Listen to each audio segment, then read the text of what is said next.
जय माँ शमशान काली, जय माँ कामाख्या। आप सभी का हमारे चैनल में हार्दिक स्वागत है। आज मैं आप सभी को बताने जा रहा हूँ चांडाल साधना के विषय में। कौन होता है ये चांडाल, कैसे की जाती है इसकी साधना और क्या क्या शक्तियाँ हमें इसकी साधना करने से प्राप्त होती है। आज हम इस वीडियो में आपको पूर्ण रूप से चांडाल साधना की जानकारी देंगे। आप बिना स्किप किए हुए पूरी वीडियो को पहले ध्यान से सुने, क्योंकि कोई भी कार्य करने से पहले सुनना अति आवश्यक है गुरु के माध्यम से। और इस साधना में क्या सावधानियां आपको रखनी चाहिए, कौन व्यक्ति ये साधना कर सकता है और किस प्रकार ये साधना की जाती है, चांडाल कहाँ पाया जाता है, ये सभी जानकारियाँ इस वीडियो में आपको जरूर दी जाएगी। जो भी हमारे नए सब्सक्राइबर हैं और या जिन लोगों ने हमारे चैनल को सब्सक्राइब नहीं किया है, वो अभी चैनल को सब्सक्राइब करें, बेल आइकन के बटन को दबाएं और आपको हमारा वीडियो अच्छा लगे तो ज़रूर लाइक करें, कमेंट करें कि आपको किस प्रकार का वीडियो चाहिए। तो लाइक और कमेंट जरूर करें। चलिए अब बात करते हैं चांडाल साधना और चांडाल के विषय में। पहले तो हम ये जानेंगे कि चांडाल आखिर है क्या। चांडाल जैसे कि शब्द से ही पता चलता है कि चांडाल वो व्यक्ति होता है जो शमशान में, मुख्य रूप से व्यक्ति तो यही जानते हैं कि जो शमशान में अग्नि जलाने का कार्य करता है वह चांडाल कहलाता है। आखिर वो एक चांडाल ही क्यों कहलाता है? चांडाल एक विशेष रूप से क्या है, योनि है। जो व्यक्ति, अब ये चांडाल कहाँ से बना? चांडाल, इस चांडाल का नाम है, इसे कुछ लोग चांडाल पवन भी कहते हैं। अर्थात ये जितने भी चांडाल हैं, हर एक शमशान का अलग अलग चांडाल होता है और जितने भी चांडाल हैं उन सभी का ये राजा है। चांडाल पवन इसको पूर्ण रूप से कहा जाता है। तो इसकी साधना और इसकी उत्पत्ति कैसे हुई थी, आज हम इस वीडियो में आपको ये सब बताएंगे। चांडाल पवन की उत्पत्ति तब हुई थी जब एक असुर भगवान शिव की तपस्या को करके उनसे ये वरदान प्राप्त करता है कि मैं जिसके सिर पर हाथ रखूं वही व्यक्ति जलकर भस्म हो जाए। तो उसने भगवान शिव की कठोर तपस्या करके उनसे ये वरदान प्राप्त किया, लेकिन उछल और कपटी होने के कारण, जल्द विश्वास न करने के कारण, अत्यंत चतुर होने के कारण उसने कहा भगवान मुझे ये अभी प्रयोग करके देखना है, तो मैं आज सबसे पहले क्यों ना आपके ऊपर ही प्रयोग करके देख लूं कि आखिर आपने मेरे को वरदान दिया, तो उस वरदान का पहले तो आपके ऊपर परीक्षण कर लूं। तो इसी प्रकार ये चांडाल जो होता है बहुत ही धूर्त होता है।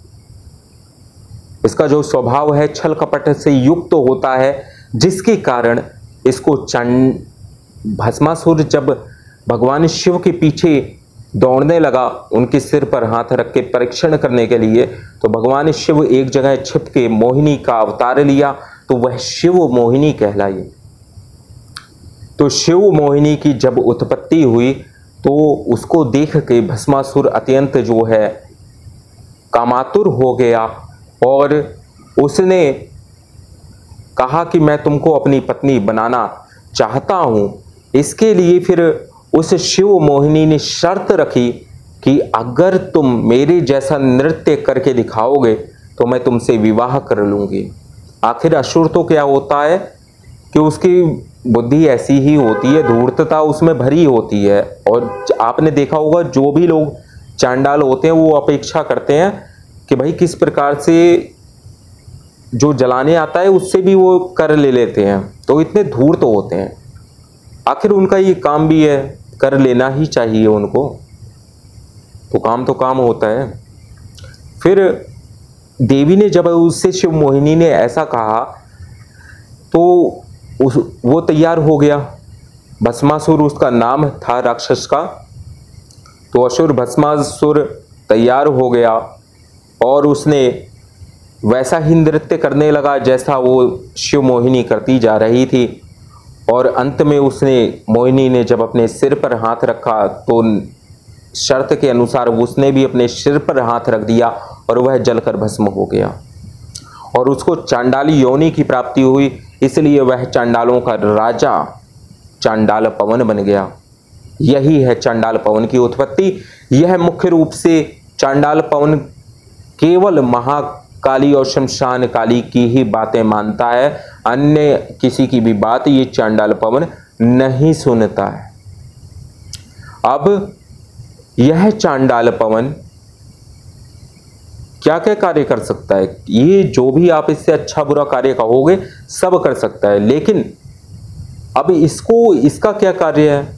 इसका कार्य ये है, जो दुष्ट व्यक्ति होता है, छल कपटी होता है, उसको दंड देने का कार्य ये चांडाल पवन करता है। इसका मुख्य रूप से यही कार्य बनाया हुआ है, जबकि खुद भी ये ऐसा ही है, लेकिन फिर भी इसको ये कार्य जो है इसको अच्छा लगता है, इसलिए इसको सौंप दिया गया है। अब चांडाल पवन में इसकी साधना कौन कर सकता है? इसकी साधना वही कर सकता है जो पूर्ण रूप से तामसिक साधना करता है, मांस आदि का भक्षण करने में उसको किसी प्रकार का संकोच नहीं है, अथवा अघोरी कर सकता है, ठीक है, जिसके अंदर किसी प्रकार का भेदभाव नहीं, जो सबको समान दृष्टि से देखता है, वो अघोरी इसका साधना को सिद्ध करके, इसके दर्शन प्राप्त करके इसकी शक्तियों को प्राप्त कर सकता है।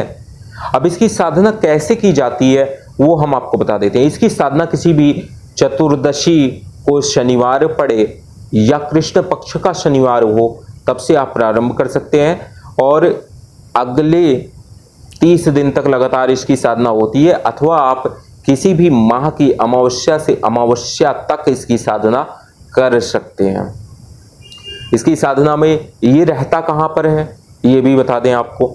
ये रहता अधिकतर शमशान में है और पीपल की वृक्ष के तले जहाँ पर छाया होता है, पीपल की छाया होती है, वहाँ पर भी ये चांडाल पवन रहता है। और ये चांडाल पवन चौराहे पर भी रहता है जहाँ पर ऐसा कोई वृक्ष होता है। और अब हम आपको बताते हैं कि आखिर पीपल की छाया में कैसे ये रहता है, क्योंकि पीपल की छाया जो जहां पड़ती है भूमि पर वह स्थान भी शमशान कहलाता है। और पीपल के वृक्ष में ब्रह्मा विष्णु महेश आदि जितने भी देवी देवता हैं वह सभी पीपल में वास करते हैं, भूत प्रेत आदि भी उस छाया में वास करते हैं। इसलिए भूत प्रेत उनकी छाया में वास करते हैं, क्योंकि देवता पीपल पर वास करते हैं, भूत प्रेत उसकी पीपल की छाया में वास करते हैं।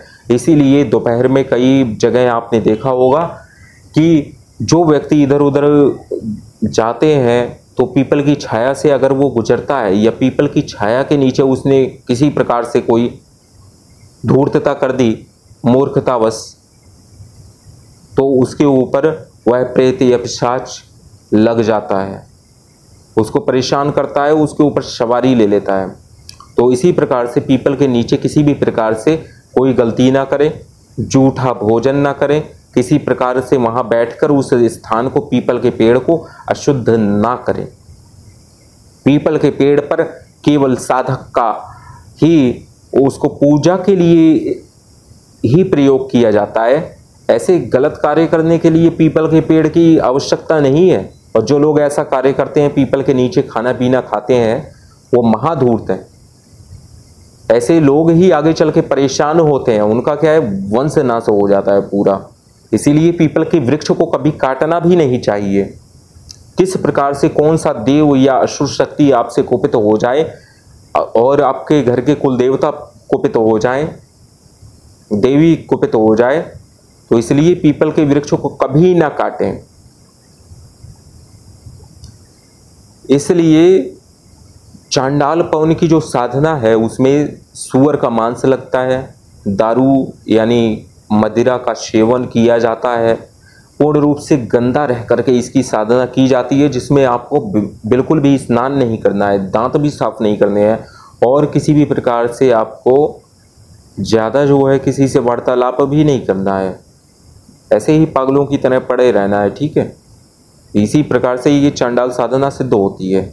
जब भी आपको खाना खाना है तो दारू जरूर पीनी है। जिस प्रकार से शमशान में रहने वाला चांडाल खाना खाता है, दारू पीता रहता है, दारू पीता है, खाना खाता है, यही सब करता रहता है, चिलम पीता है, सिगरेट पीता है, ये सब क्या है, चांडालपन के लक्षण है। तो पूर्ण रूप से आपको चांडाल बन के ही चांडाल की साधना करनी होती है। और इस साधना में सिगरेट का भी प्रयोग होता है और भी कई प्रकार की सामग्रियों का प्रयोग होता है। वस्त्र आपको काले ही पहनने होंगे, वस्त्र धोने भी नहीं है, वही वस्त्र पहन के रखना होगा जब तक साधना चलेगी। तो इसलिए पहले वही लोग हमसे संपर्क करें जो इन सब कार्यों के लिए तैयार हैं, अन्यथा अपनी जानकारी के लिए आपको इतना जानना पर्याप्त है जितना हमने बता दिया। अब जब ये आता है तो कई प्रकार के छल भी करता है, इतनी जल्दी ये जो है साधक के समक्ष आता भी नहीं है, क्योंकि धूर्त है। अब धूर्तता तो दिखाएगा ही, तो उसकी धूर्तता को किस प्रकार से मंत्र को आपको उसे सामने लाना है मंत्र के प्रयोग से, और आप उसके बारे में हमसे व्हाट्सएप पर संपर्क करें, समय लें कि आप किस समय हमसे बात कर सकते हैं। तो आप दोपहर में 2 बजे से 5 बजे के बीच हमें कॉल कर सकते हैं, और इसी काल में आप व्हाट्सएप किसी भी समय कर सकते हैं, आपको उसका रिप्लाई दे दिया जाएगा। लेकिन कॉल करना है तो 2 से 5 के बीच में आप कर सकते हैं, आपको आपका उत्तर दे दिया जाएगा जो भी आप जानना चाहते हैं। अब इस चांडाल पवन की साधना मैंने इसलिए बता दिया कि ये पूर्ण रूप से तामसिक है, ताकि सात्विक लोग इससे दूर रहें। राजसिक प्रवृत्ति से भी चांडाल कभी सिद्ध नहीं होता है। सात्विक पद्धति को मानने वाले अपने घर में बैठें, सात्विक साधनाओं को सिद्ध करें, क्योंकि अघोर पंथ में कई प्रकार की सात्विक साधनाएं भी हैं। क्योंकि कृष्ण अगर है तो वही काली है। कृष्ण के माध्यम से जो हमारा मार्ग है वह वैष्णव अघोर का है, काली के माध्यम से जो मार्ग है वह पूर्ण तामसिक है। देवी कृष्ण भी है, देवी काली भी है। तो आप गृहस्थ जीवन में रहकर भी अघोर साधनाओं को सिद्ध कर सकते हैं। हमारी परंपरा में ऐसे औघड़ कपालिक कई प्रकार की साधनाएं हैं जो कि गुरु परंपरागत हैं, इनके मंत्र भी गुप्त हैं, और जो लोग मंत्र की प्राप्ति करना चाहते हैं, इस साधना को करना चाहते हैं, वह हमसे संपर्क कर सकते हैं। उनको मंत्र विधान सब कुछ इसके बारे में बता दिया जाएगा। हम यहाँ पर इसलिए मंत्र नहीं देते हैं क्योंकि हमारे मुख से जो मंत्र निकलेगा तो आपके कानों तक जाएगा, तो फिर ऐसे कई छलकपटी लोग भी हैं ना कि जो उनके कानों में मंत्र जाना ही नहीं चाहिए, मंत्र को देना ही नहीं चाहिए। तो इसलिए मंत्र यहाँ पर प्रकाशित नहीं किया गया है, हमारे द्वारा बोला हुआ नहीं है। जो भी साधक साधना करना चाहेगा व्हाट्सएप या कॉल के माध्यम से हमसे संपर्क करके वह चांडाल साधना को सिद्ध करके अपने कार्यों की पूर्ति कर सकता है। और किसी भी साधना में आपको संयम की अति आवश्यकता होती है, गुरु के निर्देशों का पालन करना अति अनिवार्य होता है। हर एक चीज क्या है, प्रत्यक्षीकरण पे संभव है। अगर आप पूर्ण रूप से गुरु के ऊपर विश्वास करके साधना को करते हैं, सारे नियमों को फॉलो करते हैं, तो आपको सिद्धि अवश्य प्राप्ति होगी। आज हमने आपको इस साधना के विषय में जो मूलभूत और गुह्य जानकारी थी वह प्रदान की है। आगे हम आपको ऐसे ही कई अनेक शमशान की शक्तियों को, जैसे भैंसासुर और कई प्रकार के प्रेत, पिशाच, यक्ष, शमशान के अधीन जो शक्तियां हैं, यक्षिणियां हैं, ऐसी कई साधनाएं हम आपको देंगे। तो आप सभी चैनल को सब्सक्राइब करें, वीडियो को लाइक करें और कमेंट में आपको वीडियो कैसा लगा ये जरूर लिखें। आज के लिए बस इतना ही। जय मां शमशान काली, जय मां कामाख्या।